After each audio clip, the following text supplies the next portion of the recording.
우리 주변에는 뱃살을 빼고 싶어서 여러 가지로 노력하는 사람들이 많은데 뱃살은 왜 찔까요?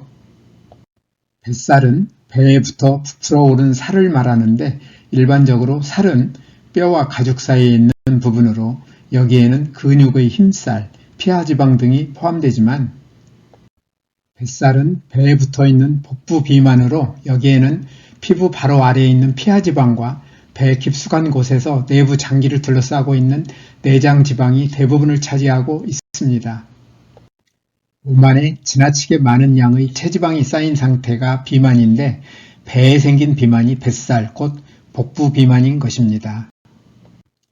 뱃살은 먹을 것이 부족했던 시절에는 부의 상징으로 비치기도 했지만 오늘날에는 미관상 보기에도 좋지 않고 건강에도 해로운 것으로 인식되고 있어 많은 사람들이 빼려고 노력하고 있습니다.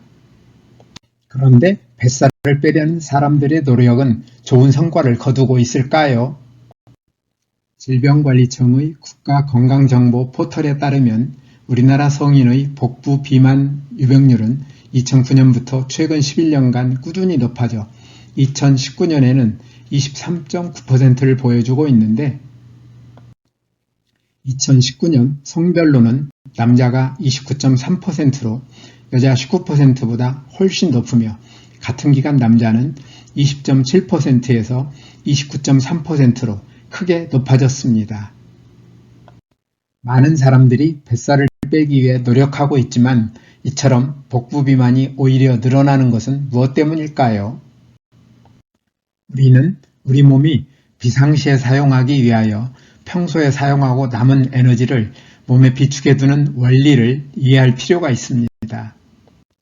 음식이 풍족하지 않던 시절에는 필요한 음식을 매일 먹기가 어려웠으므로 평소에 사용하고 남는 에너지를 몸 안에 비축해 두었다가 먹을 수 있는 음식이 없을 때 사용하는 것은 필요하고도 고마운 기능이었습니다.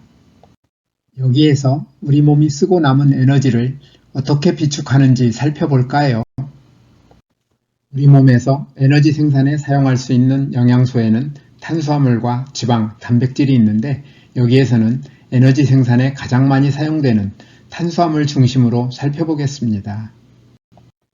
음식이 소화되어 작은 창자에서 흡수된 포도당은 혈당의 형태로 혈관을 따라 이동하며 세포에서는 이 혈당을 에너지원으로 사용하고 남는 혈당은 글리코겐으로 바꾸어 간과 근육에 저장합니다. 간과 근육에 저장된 글리코겐은 신체에 빠른 에너지 공급이 필요하거나 신체가 음식에서 포도당을 얻지 못할 때 포도당으로 분해하여 혈당으로 공급되어 세포의 연료로 사용됩니다. 이때 간과 근육에 저장되는 글리코겐은 약 500g으로 2000kcal의 에너지를 비축하는 셈이 되므로 영양소가 전혀 공급되지 않을 때 하루 정도 사용할 수 있는 양입니다. 글리코겐으로 바꾸어 간과 근육에 저장하고 남는 포도당은 어떻게 할까요? 글리코겐으로 바꾸어 간과 근육에 저장하고도 남는 포도당은 간에서 지방으로 바꾸어 지방세포에 비상식량으로 저장하며 특히 복부에 많이 저장하는데 지방으로 바꾸어 지방세포에 저장하는 양은 간과 근육에 저장하는 글리코겐보다 훨씬 많습니다. 탄수화물과 단백질 1g에는 4kcal의 에너지를 저장할 수 있지만 지방 1g에는 9kcal의 에너지를 저장할 수 있어서 지방으로 저장할 때는 적은 양으로 훨씬 많은 에너지를 저장할 수 있어서 우리 몸은 대부분의 에너지를 지방으로 저장하기 때문에 지방으로 저장하는 에너지는 보통 사람 기준으로 한 달 동안 금식하여도 몸에 큰 문제가 없는 것으로 알려져 있으며 기네스북에는 1965년 6월부터 392일 동안 물과 차, 커피, 비타민만 먹고 금식한 스코틀랜드 남성이 소개되어 있는데 이 사람은 금식하면서 207kg이던 몸무게를 82kg으로 줄이고 금식을 중단했습니다. 이처럼 비상시에 에너지원이 되는 저장지방은 매우 고마운 존재이지만 너무 많은 지방이 저장되어 비만으로 발전하면 많은 문제를 일으킵니다.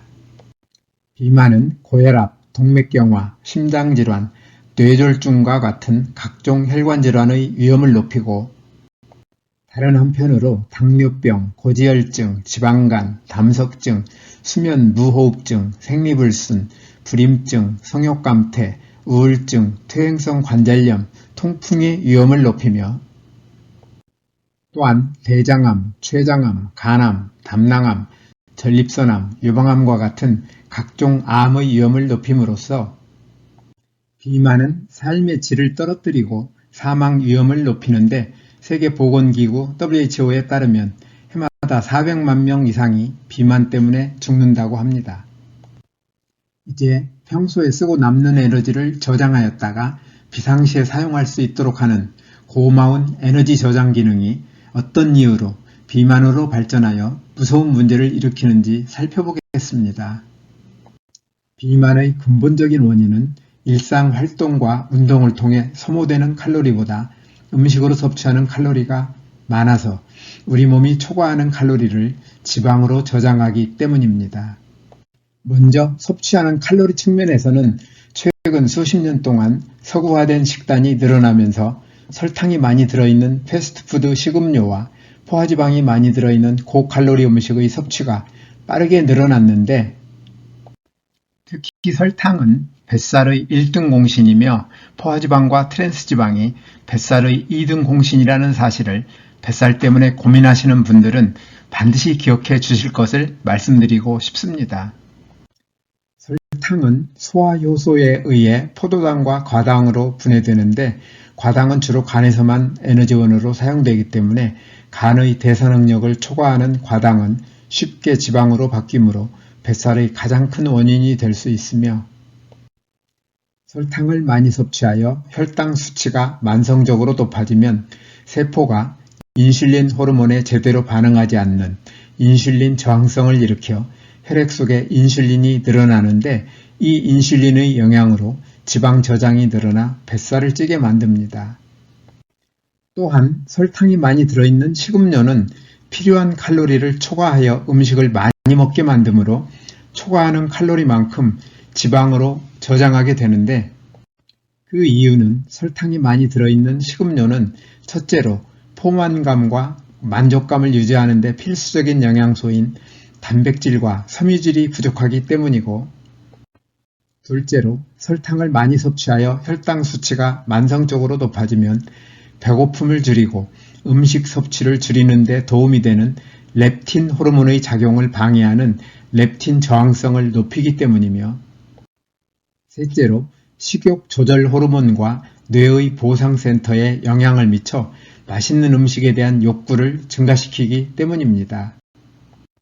다음으로 소모되는 칼로리 측면에서는 다양한 유형의 업무 특성 변화, 교통 접근성 향상, 온라인 쇼핑과 뱅킹, 음식 배달 서비스, 에스컬레이터와 같은 편의시설 등 덕분에 일상 활동에서도 신체 활동이 감소했습니다. 앞에서 설탕이 왜 뱃살의 1등 공신인지에 대해 상세한 말씀을 드렸는데요.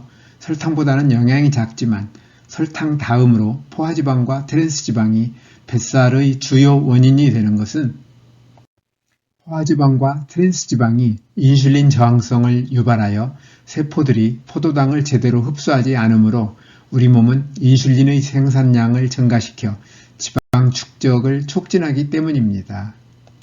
이 때문에 비만의 결정적 원인이 되는 설탕과 포화지방, 트랜스지방의 섭취를 제한하여야 한다는 점에 있어서 세계보건기구 WHO를 비롯한 건강 전문기관들은 한 목소리를 내고 있습니다.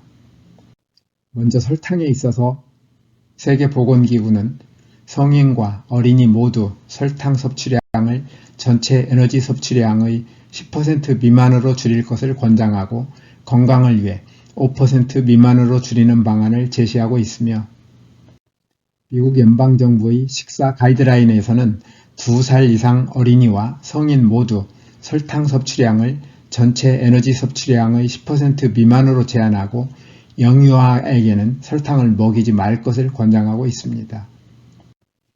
포화지방에 있어서도 세계보건기구를 비롯한 건강 전문기관들은 거의 같은 입장을 보이고 있습니다.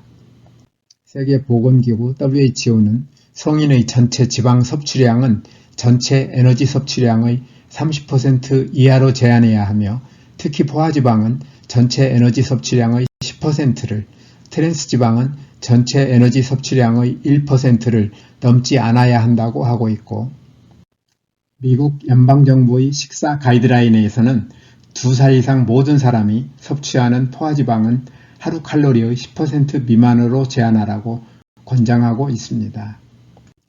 비만의 원인으로는 앞에서 말씀드린 것 이외에 유전적인 요인도 일부 작용하고 있으며 가족력이 있는 것으로 지적되기도 하는데, 부모로부터 물려받은 유전자가 일부 영향을 미칠 수는 있으나 비만의 근본적인 원인에서는 큰 차이가 없고, 가족력이 있다는 지적에 대해서는 타고난 유전자 때문이라기보다는 가족 구성원들의 비슷한 식습관과 생활습관을 공유하는 경향이 있기 때문인 경우가 훨씬 많아서 여기서는 설명을 생략하려 합니다.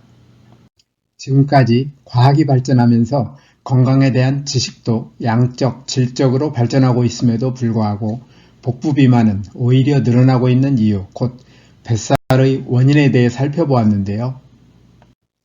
뱃살의 원인을 이해하면 비만, 특히 복부 비만을 어떻게 예방하고 치유할 수 있는지 방법을 알 수 있습니다. 비만의 예방과 치유에 대해서는 별도 영상을 준비하겠습니다. 오늘도 끝까지 영상을 시청해 주셔서 대단히 감사합니다. 뉴스타트 생활을 통하여 늘 건강하시기를 기대하며 다음에 더 좋은 영상으로 찾아뵙겠습니다. 여러분의 소중한 의견을 남겨주세요. 구독과 좋아요 부탁드립니다.